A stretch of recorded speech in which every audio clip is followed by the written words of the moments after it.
Halo semuanya, perkenalkan nama saya Elfridayanti. Pada kesempatan ini, saya akan sedikit menjelaskan kesimpulan mengenai materi pendidikan seni dan keterampilan.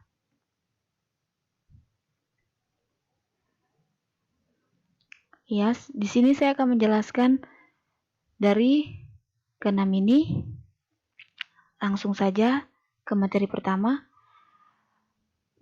dengan judul materi pengertian seni, fungsi, dan konsep pendidikan seni di SD.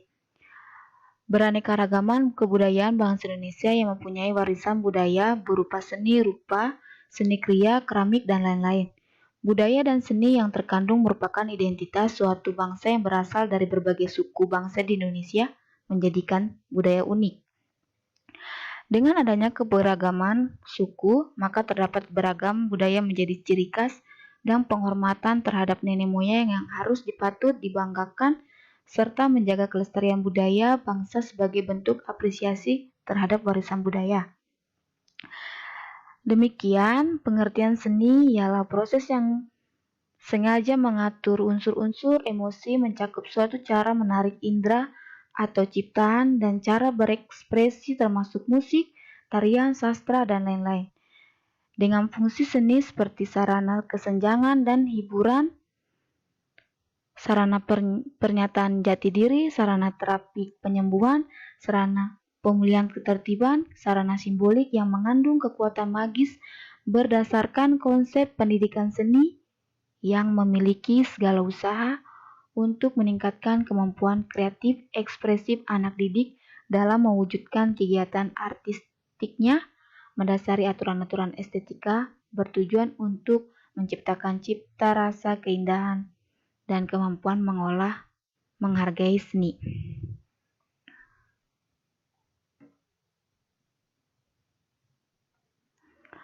Materi kedua dengan judul Fungsi dan Ruang Lingkup Pendidikan Seni.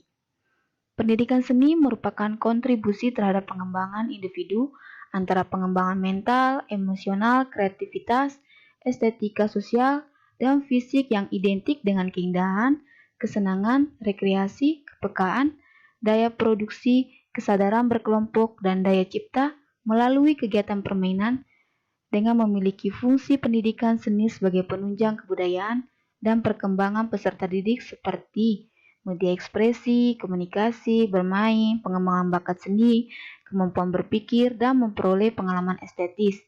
Adapun ruang lingkup pendidikan seni meliputi kegiatan berkarya, 2-dimensional dan 3-dimensional seperti seni rupa, musik, tari, drama, dan lain-lain.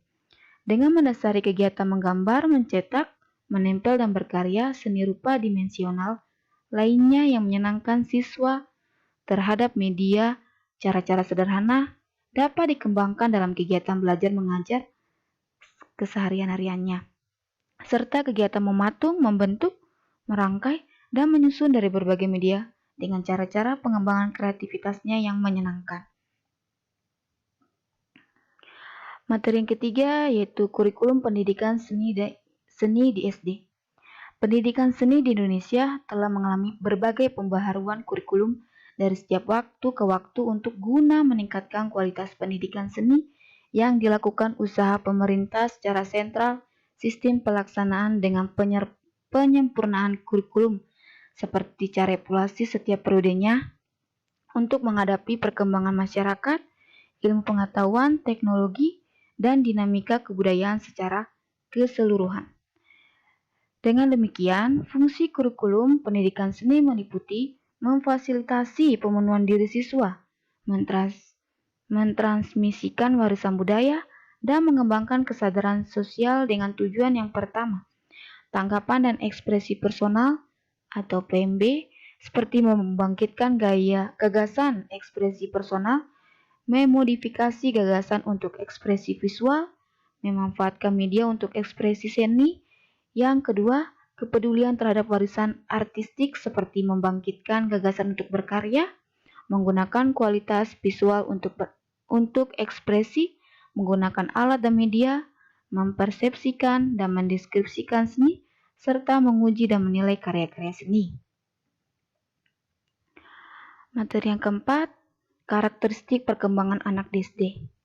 Karakteristik perkembangan anak SD dimulai dari kelas 1, 2, 3 hingga kelas 6 dengan pertumbuhan fisiknya yang telah mencapai kematangan, mampu mengontrol tubuh dan keseimbangan seiring perkembangan sosial pada usia anak kelas awal SD, seperti telah dapat menunjukkan keakuannya tentang jenis kelamin, mulai berkompetensi dengan teman sebaya, mempunyai sahabat, mampu berbagi, dan mampu mandiri.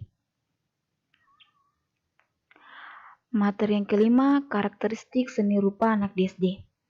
Karakteristik seni anak SD merupakan produk budaya manusia dari semua lapisan sosial, kelompok etnis, kurun waktu, jenis kelamin, dan usia yang dapat dipengaruhi dan ditentukan oleh pelaku seni itu sendiri, yang dipengaruhi aspek-aspek perkembangan fisik dan mental, kebutuhan dan kesenangan, serta lingkungannya. Karakteristik rupa di SD terdapat 4 aspek, meliputi yang pertama, aspek tipologi seni rupa seperti tipe visual atau kemampuan daya tangkap, tipe haptik atau mengungkapkan rasa dari pikiran, tipe harapan atau ungkapan. Yang kedua, aspek karakteristik seni, yang ketiga aspek periodisasi seni rupa anak, dan yang terakhir aspek relevansi karakteristik seni rupa. Dan yang terakhir materi tipologi gambar anak dan sifat lukisan anak. Tipologi ialah tipe atau gaya, corak yang dapat teramati atau diamati atau mampu diamati melalui hasil gambar anak.